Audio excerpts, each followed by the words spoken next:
Telangana MLA కోట, MLC స్థానాలకు కాంగ్రెస్ అభ్యర్థుల పేర్లు ఖరారయ్యాయి. 2 ఎమ్మెల్సీ స్థానాలకు అద్దంకి దయాకర్, బల్మూరు వెంకట్ పేర్లను అధిష్టానం ఫిక్స్ చేసింది. వారిద్దరికీ ఫోన్ చేసి నామినేషన్ పత్రాలు సిద్ధం చేసుకోవాలని సూచించింది. ఈ నెల 18తో నామినేషన్ల గడువు ముగియనుంది. 29న పోలింగ్ నిర్వహించి ఫలితాలు వెల్లడిస్తారు. అసెంబ్లీలో సంఖ్యాబలం కారణంగా కాంగ్రెస్ పార్టీకే ఆ సీట్లు దక్కనున్నాయి. అద్దంకి దయాకర్ గత అసెంబ్లీ ఎన్నికల సమయంలో తుంగతుర్తి టికెట్ ఆశించారు. అధినాయకత్వం మందు సామెల్కు టికెట్ను కేటాయించారు. దాంతో ఆయనకు ఎంపీగా అవకాశం కల్పిస్తారని ప్రచారం జరుగుతోంది.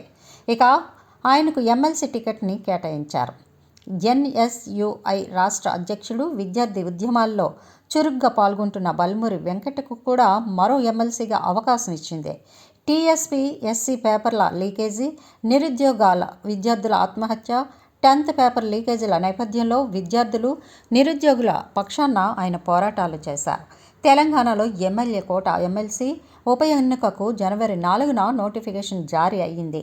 2 ఉప ఎన్నికలు కావడంతో ఎన్నికల సంఘం వేరువేరుగా నోటిఫికేషన్లు ఇచ్చింది. జనవరి 11 నుంచి ఈ నెల 18వ తేదీ వరకు నామినేషన్ల స్వీకరణ ప్రక్రియ ఉంటుంది. ఇక జనవరి 29న పోలింగ్ నిర్వహిస్తారు. అదే రోజున ఫలితాలను ప్రకటించనుంది.